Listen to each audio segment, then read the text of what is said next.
All right. So going forward, there's going to be some new changes to this channel. I kind of got to start putting my foot down, to be honest. There's been a lot of rudeness and a lot of uh, not just rudeness, but a lot of disrespect of my time.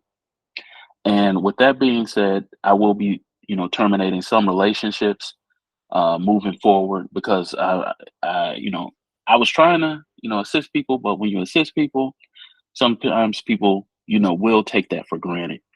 I don't have any ill will towards people, but I have to do what's in the best interest of this business going forward, and I have to run this at more as a business to make sure that it lives on past me.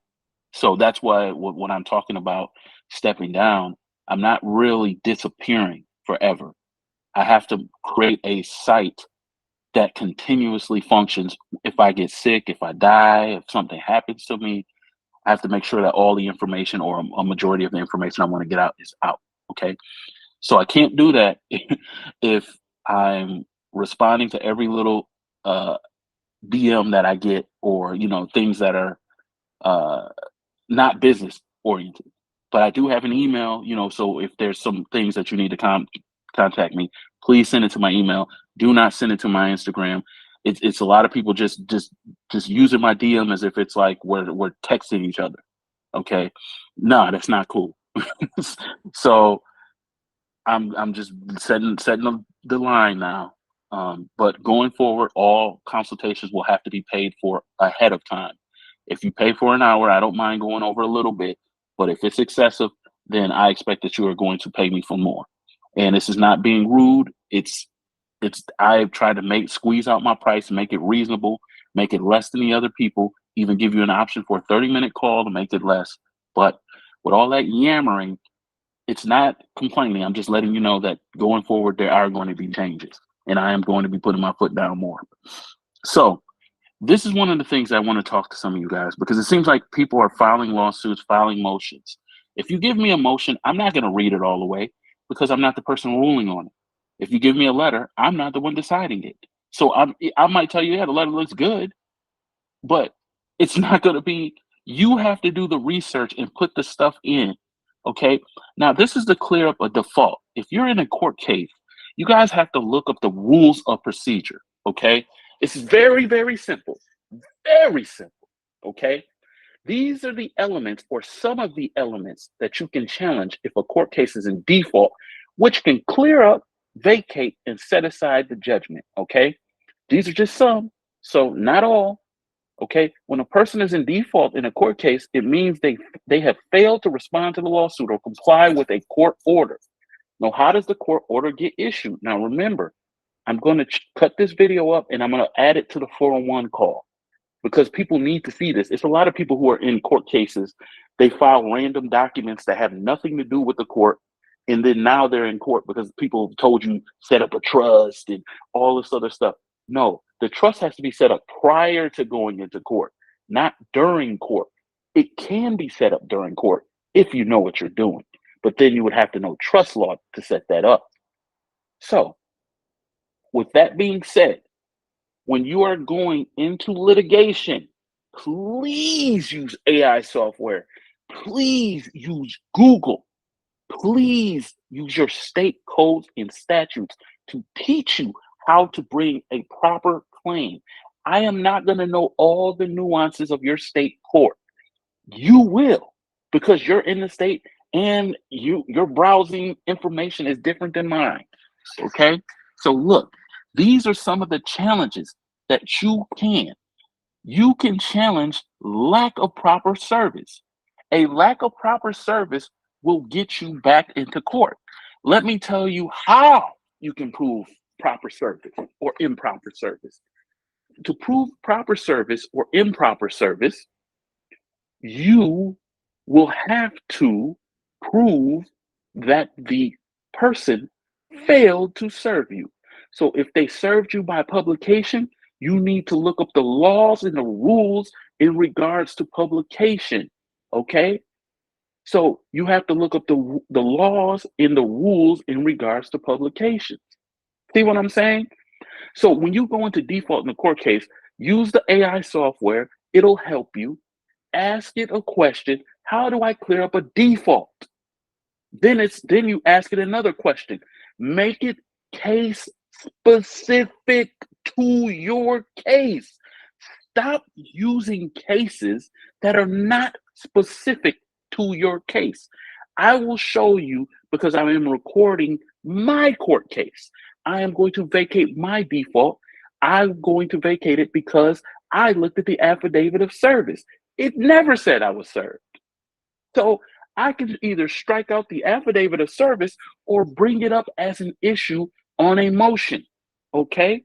Now, if I use their affidavit of service as my exhibit, I can request the court take judicial notice that this is the affidavit that I'm using in said complaint.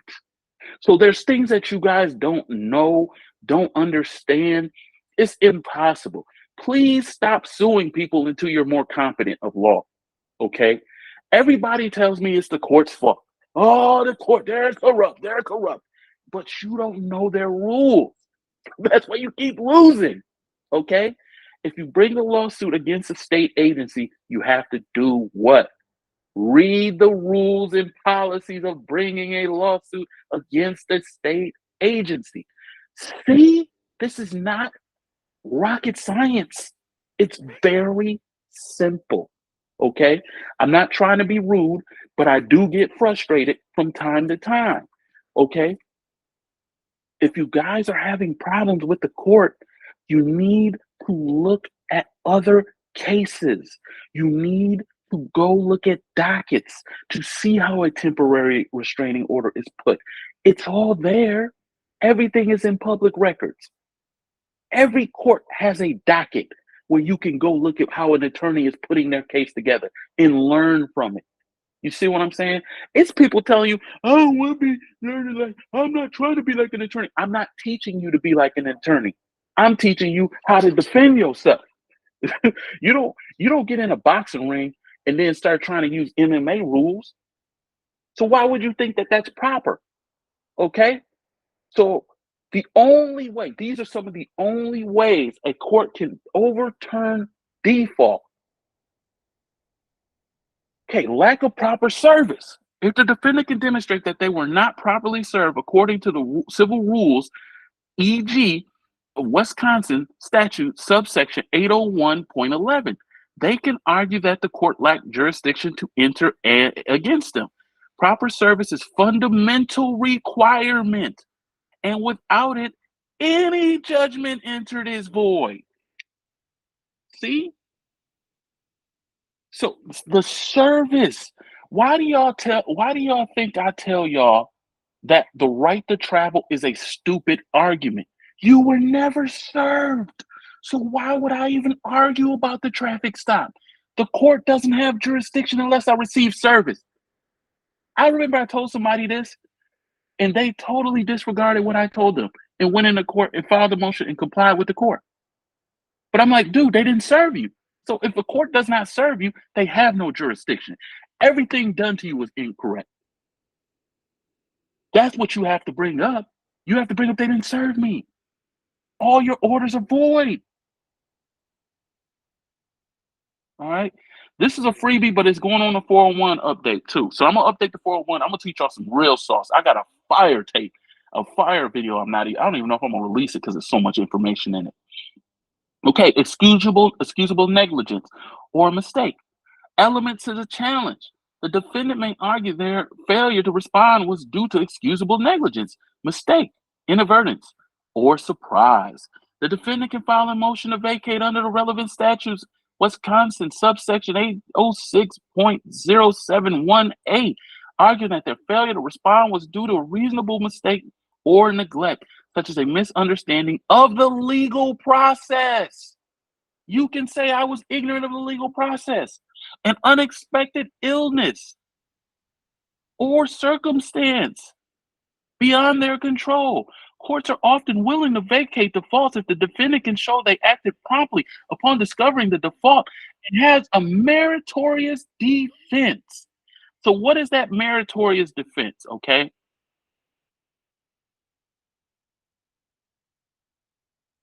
I'm not even going to get to meritorious defense. As you Google that. You guys look that up, okay? Fraud or misrepresentation. So fraud, misrepresentation, or misconduct by the plaintiff. Element to the challenge. The defendant can argue that the default judgment was obtained through fraud. So if you're claiming fraud, you can't claim fraud outside of court.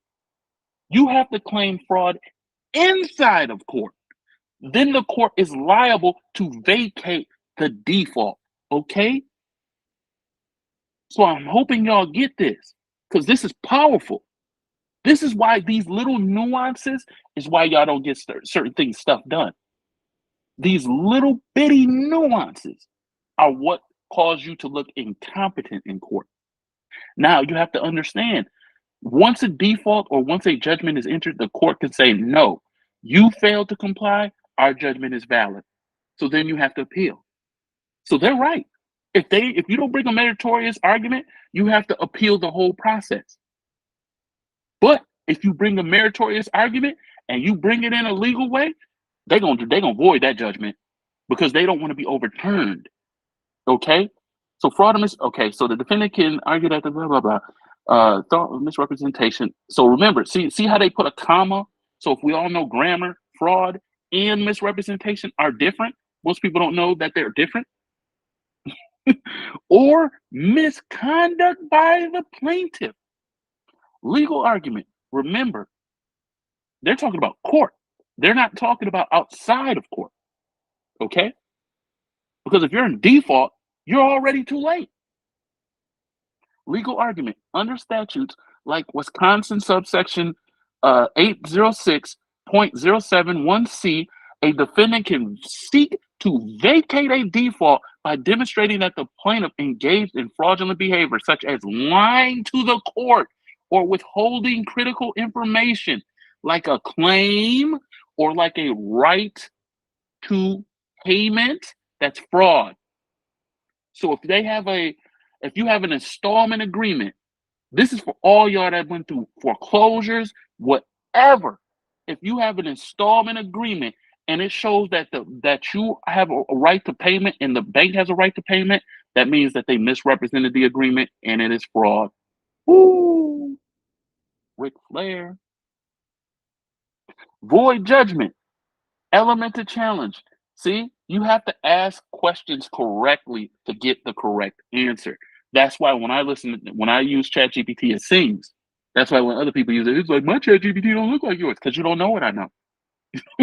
So I know how to ask questions because I speak to ChatGPT like it's a child. Because it is. It's my child. I'm teaching it. Void judgment. Yeah, ChatGPT is not going to talk to you unless you know how to talk to it. So when it's like almost if you're talking to a Freemason or you're talking to somebody who has a high level of information, they will only talk to you if they see that you know what they know. And I remember this because this happened to me one time I was in Brooklyn. I met a high level government official and he told me the truth about the government. And when he told me the truth about the government, I was like, wow. He told me the truth about the military, everything. Just because I made a joke and he caught the joke. It was a joke that wasn't for everybody. And he caught it. And then he came over, talked to me. He's like, hey, man, how do you know that? And I was like, hey, I study all of this stuff. And we just started talking. Look, void judgment. Element to challenge. The defendant can argue that the judgment is void due to fundamental defect, such as a lack of jurisdiction. So you have to understand that jurisdiction is a complex issue. So you have to understand what robs a court of jurisdiction. I'm going to leave that homework for you. But if you have the 401 call, I'm going to break all of this down for you in a higher level. This is just for my YouTube and my Instagram. Okay, legal argument. A default judgment can be challenged as void if the court lacks personal jurisdiction over the defendant due to improper service. Okay? Every traffic case, they never serve you. The service must come from the court. It cannot come from the police officer.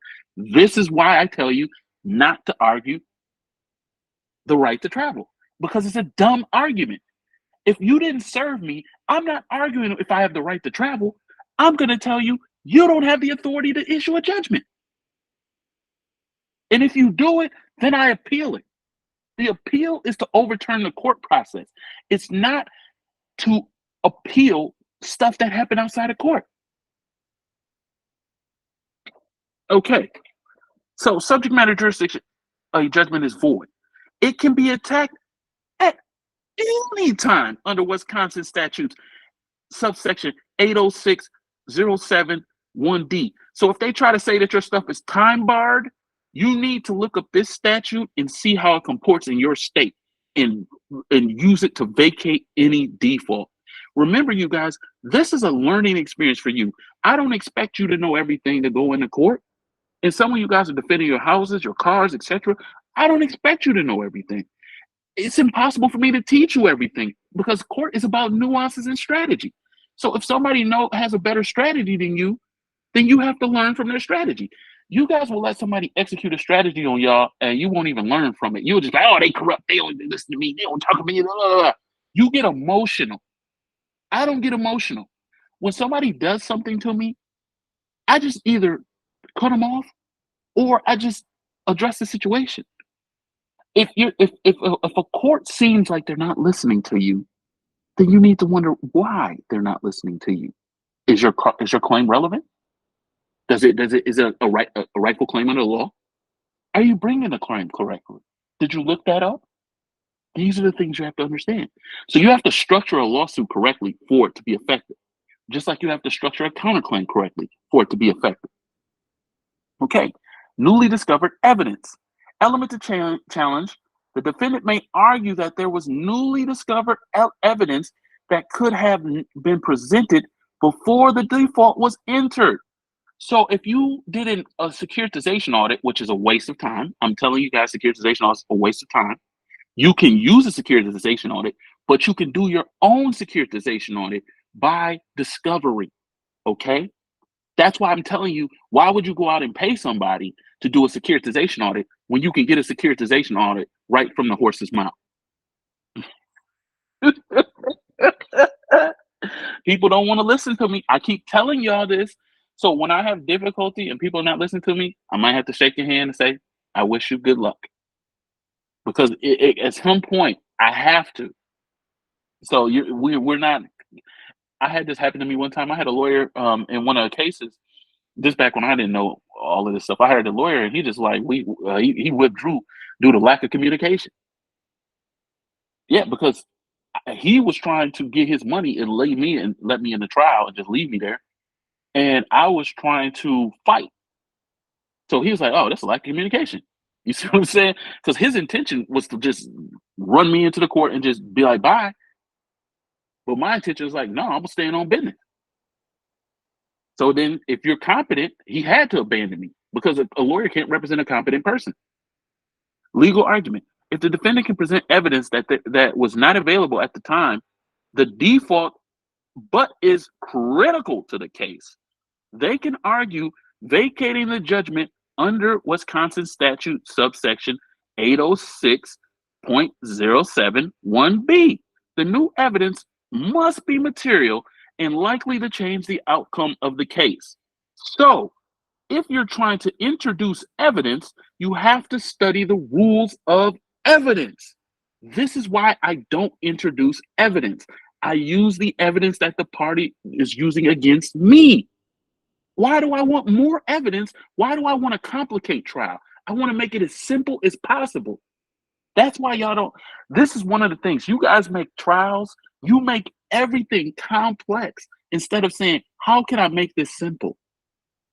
That's, oh, I got to put on this, and I'm the owner of this trust, and this is it. Fam, you're not. You don't have any legal documents to say that. So you have to use the strategy, use what's in your face to win. It's there. Okay? A lot of times when I'm doing consultation, sometimes it's like people are forcing their ideology on me, and I'm telling you, your ideology hasn't worked for you, so why are you still using it? So I end up getting into where I'm battling and conflict and where I'm like, dude, I'm trying to help you. Why am I arguing with you? You kind of, when you're doing a consultation with somebody, you have to let your preconceived notions go.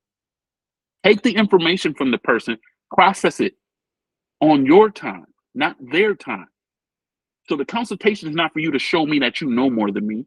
It's not for you to show me any of what you know. The consultation is for you to seek counsel, to seek help. It's not a mentorship. It's a consultation. I'm not built for mentorships yet. I'm going to be. So then I'll do mentorships in law classes where I teach them and all that stuff. Then I'll start doing that and try to make it cheap. But as of yet, it's just me responding to everything, doing everything, and until I'm able to set everything up. Okay. And that's not your fault. That's me setting the business up. So it's no one's fault. None of this is anyone's fault. I didn't know that this business was going to expand. So I didn't know. So let's see. Newly discovered evidence. Okay, now misapplication or mistake in law. Okay. So element of challenge. No, there's more than this, okay? But this is all I'm going over. The defendant can argue that the court made a legal error in entering a default judgment. The legal argument. If the default judgment was based on a misapplication of the law or a clear legal error, the defendant can argue that the judgment should be vacated. This might include instances where the court failed to properly follow procedures or misinterpreted a statute or legal principle. So if the court is based off of a statute or legal principle, you have to say the court misrepresented or misintended, meaning you have to convince the court of why why they are obligated to change or act on behalf of you. So other extraordinary circumstances, elements of challenge. The defendant may argue that there are other extraordinary circumstances that justify vacating the judgment. So if somebody asks you what a legal argument is, if you're in a court case and you do not know what a legal argument is, this is for everybody, okay? Not anybody. Whenever I talk about experiences that some people had, I'm sharing your experience as a teaching tool. I'm not sharing your experience to bash you, talk dirty about you. We are all learning.